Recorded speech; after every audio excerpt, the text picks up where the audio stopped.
Тәуелсіздік еліміздің баға жетпес байлығы. Тәуелсіздік әлемдегі ең құдіретті сөздердің бірі. Ел егемендігі мен ел еркіндігі. Биыл Қазақстан Республикасының тәуелсіздігіне 31 жыл толып отыр.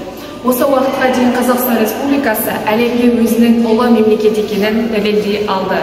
Тәуелсіздік ащы тілге келген тәтті жеміс емес пе? Ендеше арнайы репортаж үшін туған өлкем Ағдала ауылындағы Ағдала орта мектебіндеміз.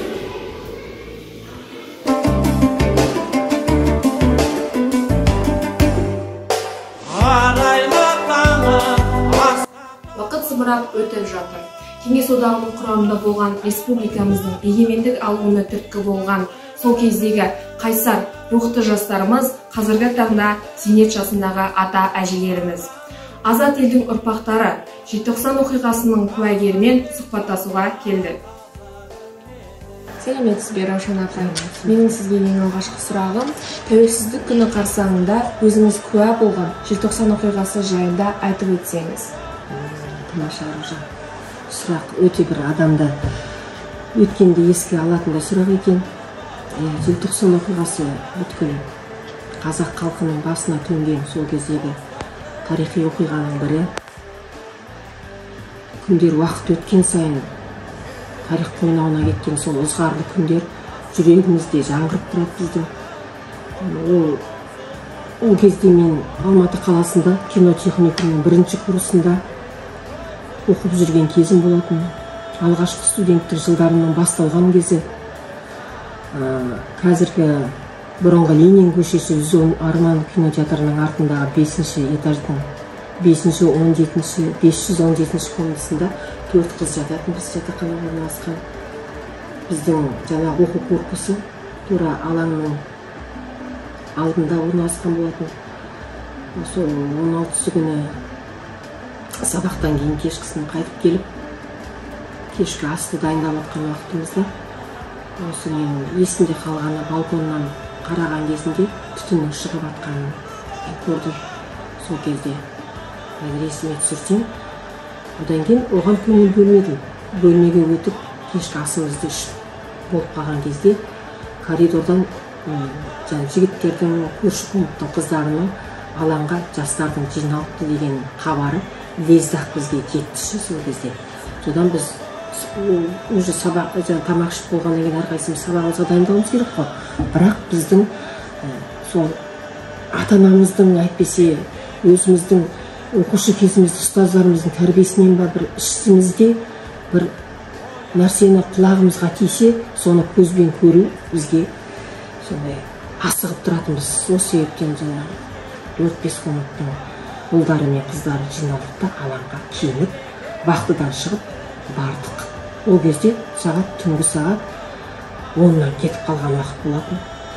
Осы алаңдағы болып жатқан дүниені жаңадан жастар таза екен, адамдар күбірлеп жиналып тұрғанын көрдік.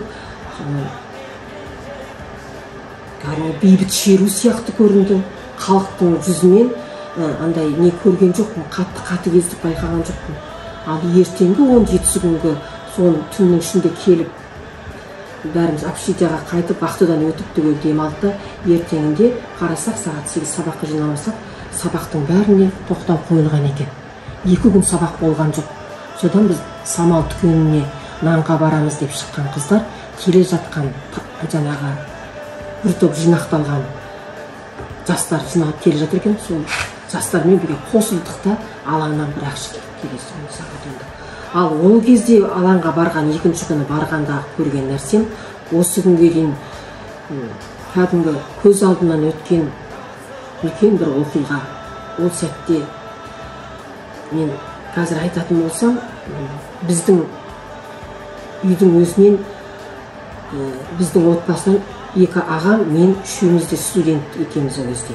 Сонда бір-бірімізді көрмеппіз, сол алаңға 3-іміз де барған екенбіз негізді. Кейіннен естелік қып, бауырларыммен мен айтып отыратынмын осыны ше. Сол құрбыларымызбен тағы бар. Сәуле бар, қасында мен бар, Айнагүл бар. Алаңға бар, жаңағындай өздерін осы фильмдерде қазір балалар көріп жүрсіздер ғой. Сол сәт тура сондай оқиға одан да масқара десем болады. Андай нәрсені көріп мен 18 жастамын. Ол кезде андай сұмдықты көріп мен енді айта алмаймын. Мүмкін көп нәрсені. Ол кезде жаңағы жігіттер ойлады, қыздарға тимейді екен деп, алғы шепке қыздарды көп көп жинақтап алға қарай сіздер бастап жүріңіздер, біз арттарыңыздан жүреміз дегені. Соны итермелеп барған кезде бірінші қатардағы қыз балалардың жеген таяғы енді ол кезде сапер күректер, жаңағы погран училищаның жаңағы әскерлері кеп қойылған, оның бәрі жаңағы тұрған танктер қойылған, бәрі океан магазинінің алдынан жүгіріп өткеніміз, бір-бірімізді сүйреп құтқарып қайтқанымыз, жаурағанымыз, айғайлаған, шыңғырған дауыстар, оны еске сүрсек, біз қазір курстастар жиналамыз ғой кейін. Осы күндер кездесеміз ғой, кәдімгі бір көрген түстей өтеді бізде. Кәдімгідей жүрегіміз ауырып қалады. Желтоқсан айы келе туады, қалай туады, сол студенттік өмірге, сол жаңғырған ызғарлы желтоқсан оқиғасына бір барып қайтамыз. Бұрын біз оны ол кезде мен барып алаңда болдым деп айтудың өзі қорқыныш болатын. Айтпайтынбыз. Тіптен жаңа жылда үйімізге келген кезде әке шешемізге де алаңға бардық деп не бауырларым, не мен айтқан емеспіз. Осы сіздің ойыңызша осы жастар көтерілісшілердің бәрінің мақсаты бір болды, яғни осы егемендікті алу, оларға қанат бітіріп, ел үшін жанкештілікке итермелеген бойларында қандай қасиет болды деп ойлайсыз? Енді патриоттық қой. Мен ол алаңға не үшін бардым? Мен қазақ қызы болған үшін бардым. Қазақ жігіттері, қыздары жиналып жатыр дегенді естігеннен кейін, қай қазақтың баласы болса да сол жерден табылуға тырысады деп ойлаймын. Көзіммен көрейінші, естігеннен гөр көзбен көрейінші деп 2 күн барғаным рас. 2 күнде көрген нәрсемді мен өзімнің қазіргі осы күнгі таңда әжемін ғой, немерелеріме де, балаларыма да қуанышпен айтып отырамын. Тәуелсіздік күні ат басын тірепті. Раушан апай, өскелең ұрпаққа арнап қандай да бар тілегіңіз болса? Мен осы кезде енді ондай сұмдық жағдайлар біздің елімізде болмасын. Көк туымыз мәңгі тек желбіреп тұрсын. Бейбіт заман болсын деймін. Мұхтар Шаханов атамыздың өлеңдерін жақсы қалап оқимыз. Осы 4 ауыз өлеңі бар, сол кісінің отты, жастарға жігер беретін. Сол өлеңін мен осы сіздің сұрағыңызды аяқтасам деймін.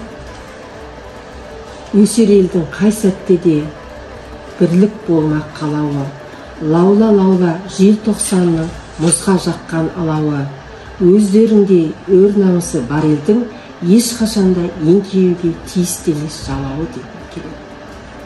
Рахмет апай сіздің. Ел үшін туып, ел үшін жан беруге даяр азаматтарымыз көп болғай. Тәуелсіздігіміз мәңгі, туымыз аспанда желбірей берсін. Жасай бер елім, менің елім Қазақстан.